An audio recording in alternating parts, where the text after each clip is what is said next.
Magandang araw po sa inyong lahat. Welcome po sa panibagong video natin dito sa Makapili TV. Ngayon, pag-usapan lang po natin itong issue ng West Philippine Sea kasama ang China.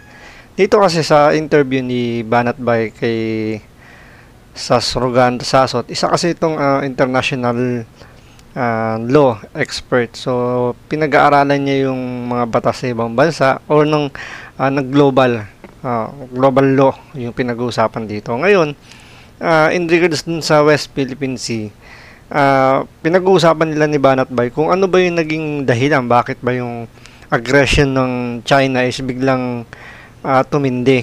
Diba? Kung naaalala nyo, biglang uh, hinaharang na bigla yung mga barko ng Pilipinas.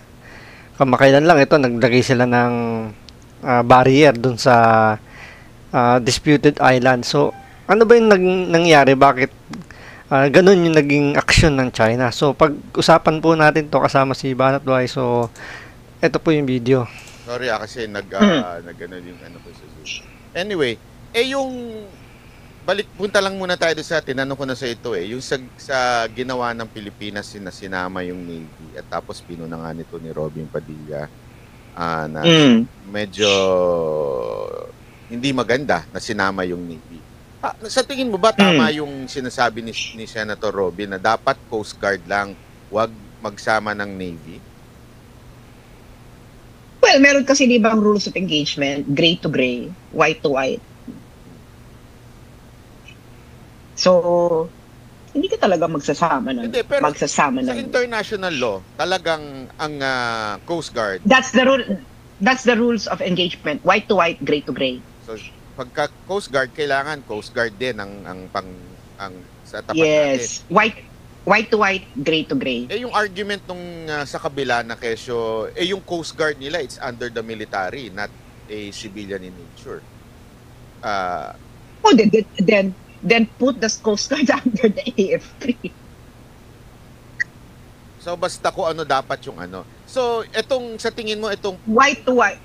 White to white, gray to gray. Itong pagpasok ng Navy, ng US Navy, would you think ito isa sa mga nagpa-escalate sa sitwasyon? Yes, of course. Naalala nyo nung ano kasi 'di ba? Nagkaroon ng Senate hearing kasama si Robin Padilla. Pinuna kasi to ni Robin Padilla dahil nga nagpadala ng US Navy yung America, US Navy nga. So nagpadala sila ng eroplano nila na under na US Navy. Ngayon ang siste kasi dapat kung ano yung kaharap na sasakyan ng ibang bansa, yun lang din dapat itatapat mo. So sabi nga ni SAS, white to white, gray to gray. So ibig sabihin, Coast Guard yung humaharang sa mga mangingisda natin doon, Chinese Coast Guard.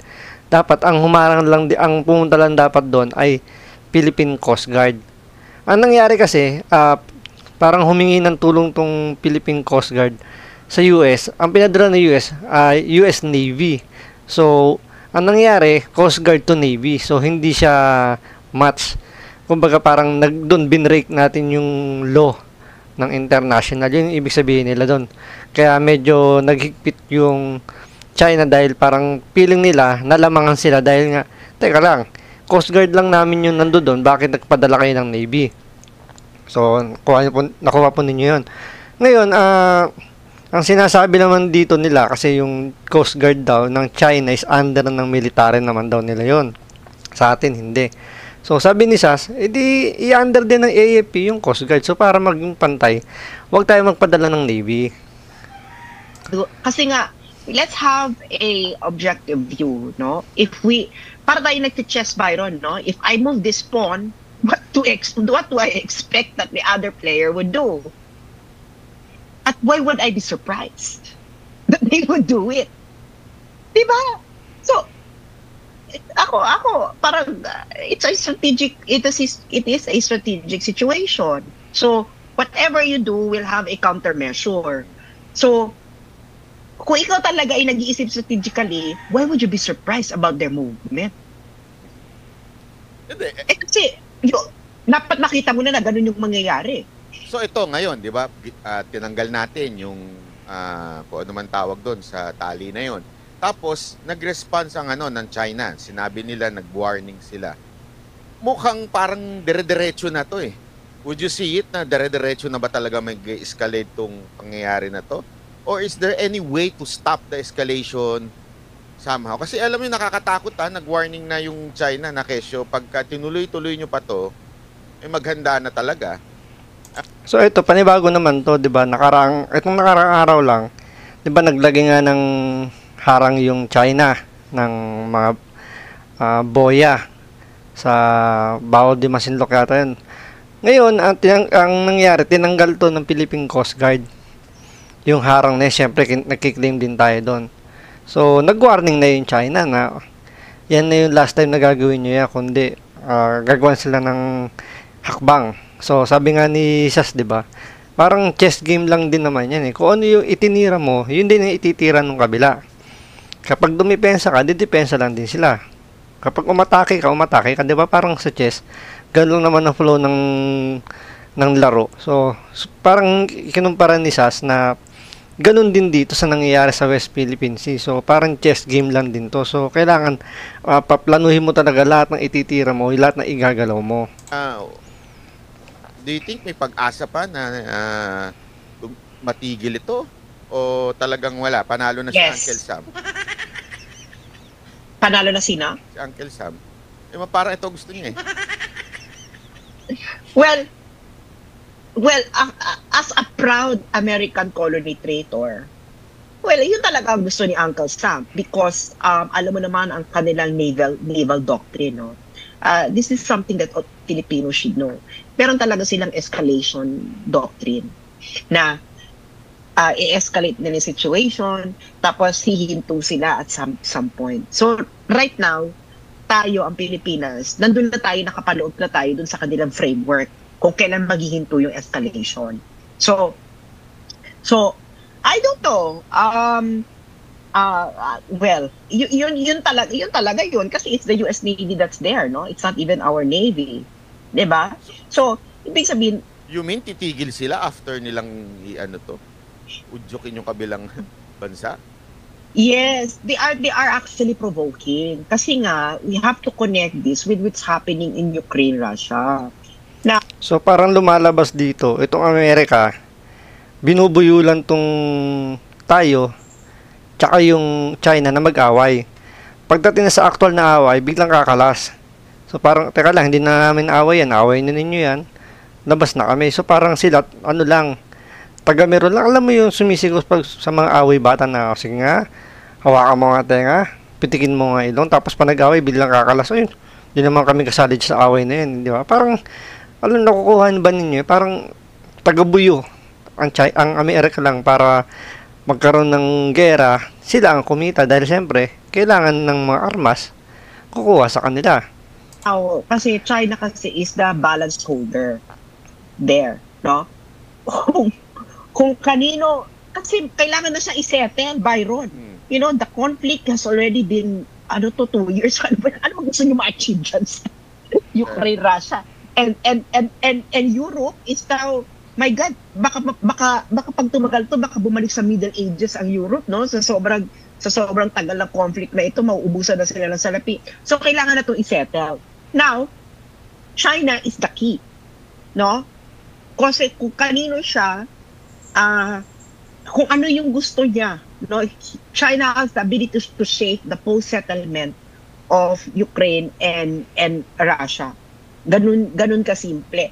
Now, of course, they would like to have the EU and especially the United States, it would like to have a leverage against China. Now, wait, do not give too much to the Russian, otherwise we will create a conflict in your backyard. So we are a pawn, no? We are a pawn in the grand strategic chessboard that's going on right now in the world. The US Navy do not care about the fish. Do they really, gaano ba tayo katanga? Ay, pwede ba yung sabihin? Hindi, gaano ba tayo katanga, Byron, na naniniwala tayo, ang ng United States, how much are they spending for a Navy to deploy a naval ship? How much do you think? I don't know, maybe mababa na siguro dyan, $100,000, no? So dito parang pinalalabas ni Sas na kumbaga nga sa chess, 'di ba? Isa lang tayo sa mga pawn ng Amerika para sa China. So tayo yung unang isinasabak lang ng Amerika sa China. Di ba sa larong chess, ang unang o-opensa mo, di ba, yung mga pawn mo na ano mo muna, ilalagay mo muna sila kung saan mo dapat ilagay. So parang ganun.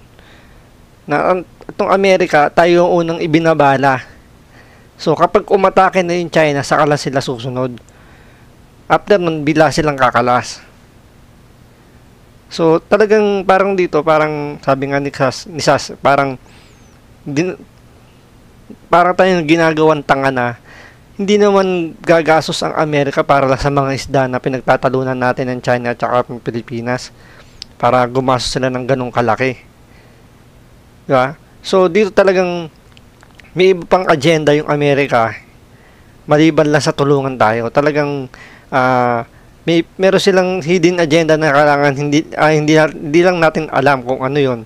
Kung alam man natin, nagtatanga-tangahan na lang yung nasa taas natin dahil lang nasa utak na lang is alam na tutulungan lang tayo. So, ganun ba tayo katanga? Naniniwala tayo na nag-deploy 100,000, at least $100,000 operation to the where is the United States? They deploy it to, no?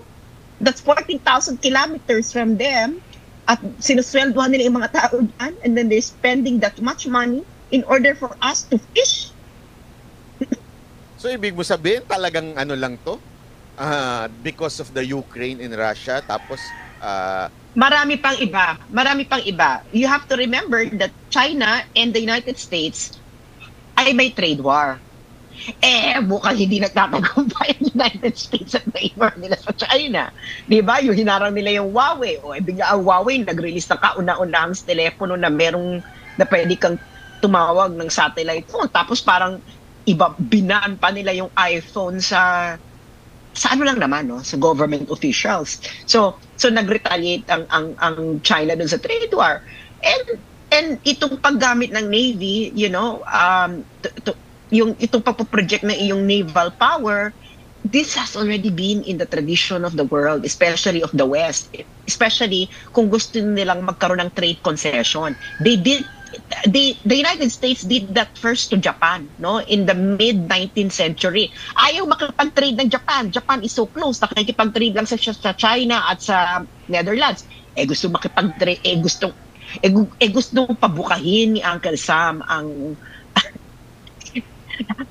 pabukakain ni Uncle Sam ang mga Hapon, ay ayaw ng mga Hapon. So, ginamit nila yung Navy nila para i-open ang trade ng Japan. So, it's continuing right now. You know, whether or not we can fish, it has nothing to, the United States doesn't care. Ito. So, parang dito, lumalabas lang talaga na based on history, ang Amerika talaga, hindi gumagalaw para sa pansarili lang nila. I mean, gumagalaw sila para sa pansarili nila, hindi para sa pakikanabangan ng ibang bansa. Oo, sabihin natin, parang pinalalabas lang nila, palat kayo lang na tumutulong sila. Pero ang totoo talaga, ginagawa nila yon dahil meron silang pansariling gustong makuha o gustong mangyari. So talagang dito, parang lumalabas lang dito na hindi dapat tayo magtiwala sa ibang bansa. Hindi, parang dito parang huling-huli na tayo ng Amerika na kung kuha na yung tiwala nating mga Pilipino, especially itong mga nasa gobyerno natin na alyansa talaga natin ng Amerika. Hindi natin nakikita na talagang yung agenda lang talaga nila rito is yung talunin yung China. Hadlangan yung China na mas umangat pa sa kanila kasi gusto nila Amerika ang pinakamataas na bansa.